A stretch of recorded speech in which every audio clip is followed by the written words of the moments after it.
بسم اللہ الرحمن الرحیم۔ السلام علیکم۔ مزمل انفو میں خوش آمدید۔ میں اپنے من پسند محکمے میں ملازمت پا کر بہت خوش تھی۔ مجھے بچپن سے ہی پولیس آفیسر بننے کا شوق تھا۔ ایف اے کے بعد ماموں نے بتایا کہ محکمے میں خواتین سب انسپیکٹر کی اسامیاں نکلی ہوئی ہیں، تم چاہو تو اپلائی کر دو۔ بڑے صاحب سے میں تمہارے لیے سفارش کی کوشش کروں گا۔ پولیس آفیسر بننا تو میرا خواب تھا، مجھے خود پر اعتماد بھی تھا۔ میں ایک محنتی لڑکی تھی اور درد مند دل رکھتی تھی۔ خواتین کی زندگی کے بارے میں دردناک واقعات پڑھتی تو دکھی ہو جاتی۔ سوچتی تھی کہ آخر کب ہمارے وطن کی خواتین کو انصاف ملے گا، ان کو ظلم سے نجات ملے گی۔ عہد کیا کہ اگر مجھے پولیس کے محکمے میں نوکری مل گئی تو ضرور اپنے ہم وطنوں کے لیے حق اور انصاف کی آواز بنوں گی۔ میری لگن سچی تھی، تبھی مراد مل گئی۔ انٹرویو میں سب انسپیکٹر کے طور پر سلیکٹ کر لی گئی۔ تربیتی کورس کے بعد مجھے اپنے شہر کے ایسے پولیس اسٹیشن میں تعیناتی ملی جہاں خواتین ہی آفیسر اور ماتحت تھیں۔ بتاتی چلوں، ان دنوں خواتین کے پولیس میں بھرتی ہونے کا سلسلہ نیا چلا تھا۔ ایک روز اپنے گھر کے لان میں بیٹھی چائے پی رہی تھی کہ پڑوس کی کوٹھی سے ان کا مالی دین بابا مجھ سے ملنے آ گیا۔ میں اس کو اچھی طرح جانتی تھی کہ کبھی یہ ہمارا مالی بھی ہوا کرتا تھا۔ تب میں 5ویں جماعت میں پڑھتی تھی۔ رقیہ بی بی، آپ سے ضروری کام ہے۔ ہاں کہو، میرے سامنے سے بولی۔ وہ رو کر بولا، بی بی آپ محکمہ پولیس میں انسپیکٹر لگ گئی ہو، سوچا آپ سے مدد کے لیے درخواست کر دوں۔ اپنی سی کوشش تو کر کے دیکھو۔ اپنی کوشش تو ہم نے کر دیکھ بھی لی، کسی صورت شنوائی نہیں ہوئی۔ رقیہ بی بی، یہاں بھلا ہمارے جیسے غریب کی کون سنتا ہے؟ ہاں بابا کہو تو، کام کیا ہے؟ میں تمہارا مسئلہ حل کرنے کی پوری کوشش کروں گی۔ میرا مسئلہ بڑا گمگیر ہے۔ میری لڑکی صاحبہ 4 سال پہلے گھر سے غائب ہو گئی تھی۔ بہت تلاش پر بھی اس کا پتہ نہ چلا تھا۔ اب کسی ذریعے سے معلوم ہوا ہے کہ جس بدماش نے اس کو اغوا کیا تھا، اس نے اسے لاہور کی ہیر منڈی میں فروخت کر دیا ہے۔ میں وہاں پوچھتے پاچھتے پہنچا، اپنے توڑ کھوجنے کی کوشش کی، مگر مجھ کو لڑکی کی کوئی جھلک دیکھنے کو نہ ملی اور نہ کسی نے بتایا۔ ضرور انہوں نے اس کا نام تبدیل کر دیا ہوگا۔ بیٹی تمہارے آگے ہاتھ جوڑتا ہوں، خدا کے لیے میری مدد کرو اور میری بچی کو وہاں سے نکلوا دو۔ دین بابا زاروں قطار رونے لگا۔ مجھے تو بہت افسوس ہوا، اگرچہ یہ بات میرے بس کی نہ تھی، مگر اس کی ضعیفی پر ترس آ رہا تھا۔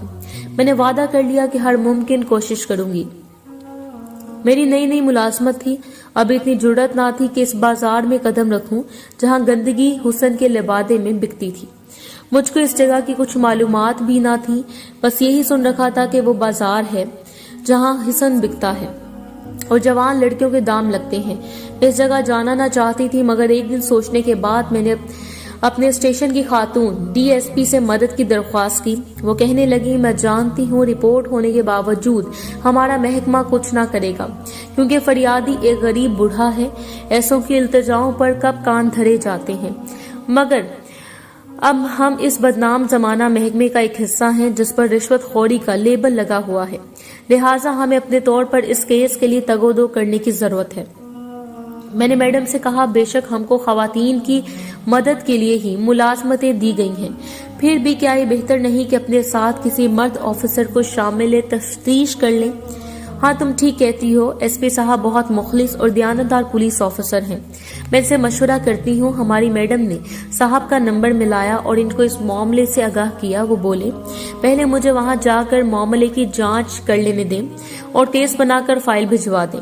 لڑکی کی فوٹوز وغیرہ ہوں تو وہ بھی اس کے والد سے لے کر فائل کر دیں تاکہ صاحبان کی کھوج میں آسانی ہو۔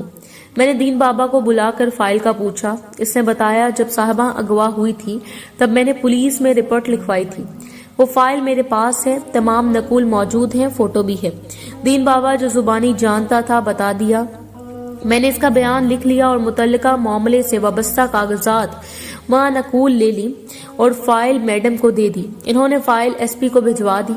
فائل کا مطالعہ کرنے کے بعد ہمارے آفیسر صاحب نے بوڑھے دین بابا کو اپنے آفس طلب کر لیا اور زبانی ان کے ساتھ بات چیت میں مزید جو معلومات وہ لینا چاہتے تھے لے لی۔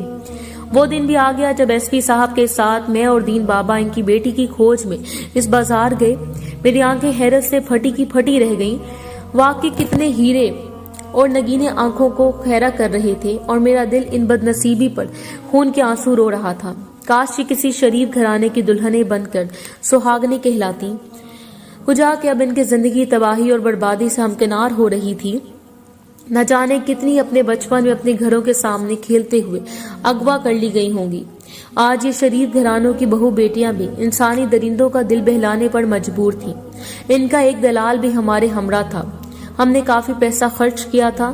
اس شخص نے بہت مدد کی تھی، تاہم ہم دین بابا کی لڑکی کا سراغ نہ لگا سکے۔ بس اتنا معلوم ہو سکا کہ اس کو یہاں سے سندھ کے ریڈ لائٹ ایریا میں پہنچایا جا چکا ہے۔ دین بابا کی حالت دیکھی نہ جاتی تھی۔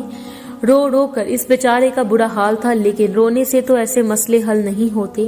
میں بھی کیا کرتی، مجبور تھی۔ ہماری جتنی بساط تھی کوشش کر کے دیکھا تھا، مگر بابا کی بیٹی نہ ملی۔ اپنے مشن کے آخری دن میں چند لڑکیاں ایک گھر میں دیکھی، تقریباً 18-19 ہوں گی۔ ان میں سے ایک لڑکی بہت خوبصورت اور خاموش طبع تھی۔ اس کے چہرے پر حزن اور ملال اور افسردگی کا پہرا تھا۔ اس کی غیر معمولی اداسی نے مجھ کو ہی نہیں، ہمارے آفیسر صاحب کو بھی اپنی جانب متوجہ کر لیا۔ اگلے دن ایس پی صاحب نے کچھ وقت کے لیے اس اداس لڑکی کو حاصل کیا اور تنہائی میں اس سے افسردگی کا سبب پوچھا۔ ان کی ہمدردی پا کر وہ پھوٹ پھوٹ کر رونے لگی۔ بتایا کہ اس کے شوہر نے اسے یہاں 20,000 کے عوض فروخت کر دیا۔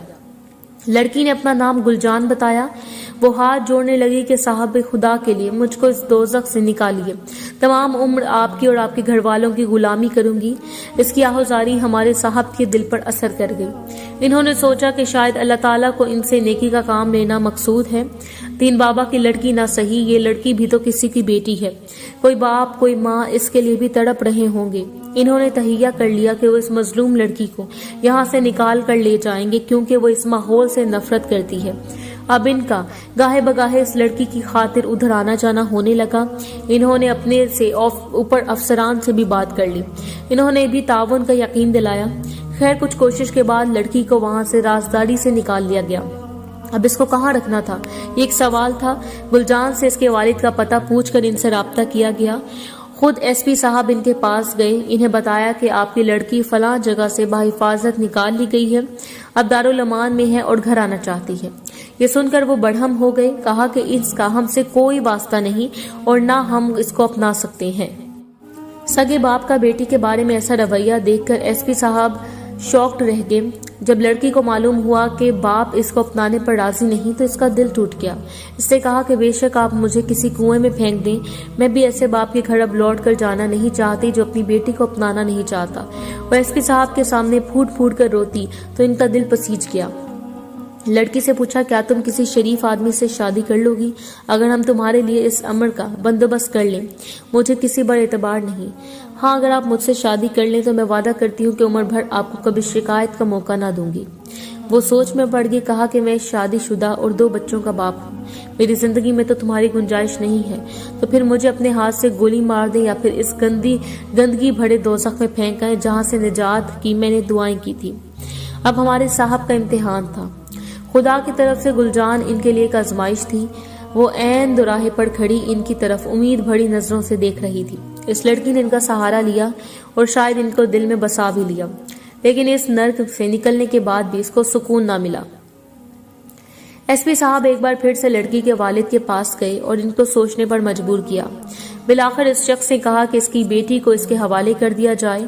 ایس پی صاحب نے سمجھا بجھا کر بیٹی کو باپ کے حوالے کیا اور کہا کہ آپ اپنے کسی عزیز سے اس کا رشتہ کروا دیں تاکہ یہ اپنے گھر میں آباد ہو جائے۔ گلجان کے باپ نے اپنے بھتیجے کو اس امر کے لیے راضی کر لیا اور ایس پی صاحب کو فون کیا کہ آپ آ جائیے تاکہ اس نیک امر میں آپ بھی شریک ہو کر گواہ بن جائیں۔ ان کو نکاح میں شریک دیکھ کر لڑکی کا دلہا آگ بگولا ہو گیا۔ اس نے اپنے چچا سے کہا کہ یہ شخص کیوں کر تمہاری بیٹی کا رکھوالا بن گیا ہے، اب نکاح میں بھی آپ پہنچا ہے، مجھے اس کا یہاں آنا اور تقریب میں شامل ہونا گوارا نہیں۔ آخر اس کو تمہاری لڑکی کا اتنا خیال کیوں ہے؟ مجھے دال میں کچھ کالا نظر آتا ہے، بہتر ہے کہ آپ اس شخص سے ہی گل کی شادی کروا دیجیے۔ ایس پی صاحب نے اس کو سمجھانے کی پوری کوشش کی کہ میرا گل سے کسی قسم کا کوئی تعلق نہیں، میں تو محض انسانی ہمدردی کے تحت اس کی مدد کرتا رہا ہوں۔ اس وقت گل کی حالت دید کے قابل تھی، وہ جیتی تھی نہ مرتی تھی۔ بہرحال عین وقت پر وہ سپوت جو دلہا بننے جا رہا تھا اس سے شادی سے انکار کر دیا۔ تب ایس پی صاحب کی غیرت نے جوش کھایا اور انہوں نے کہا ٹھیک ہے، آپ شریف لوگ ہیں، یہاں آپ کی عزت کو مزید میں خراب نہیں کروں گا۔ انہوں نے گل سے نکاح کر کے اس کو اپنی عزت بنا لیا۔ عرصے تک کسی کو علم نہ ہو سکا کہ انہوں نے دوسری شادی کی ہے، اور وہ بھی ایسی لڑکی سے جس کو انہوں نے خود بازار حسن سے برآمد کروایا تھا۔ جب تک بات چھپی رہی خیریت رہی، بالآخر ایک روز ان کی بیگم کو ان کی دوسری شادی کا علم ہو گیا۔ اگرچہ یہ ایک حادثاتی شادی تھی، مگر بیوی نے بہت واویلا کیا، روٹھ کر میکے چلی گئی، لیکن بچوں کا ساتھ تھا۔ بالآخر رفتہ رفتہ حالات معمول پڑا گئے۔ اب دونوں بیگمات ایک ہی گھر میں رہتی ہیں۔ حکم بڑی بیگم کا چلتا ہے، وہ گل کو بازاری سمجھتی ہے، مگر گل تو باندی بن کر بھی خوش ہے۔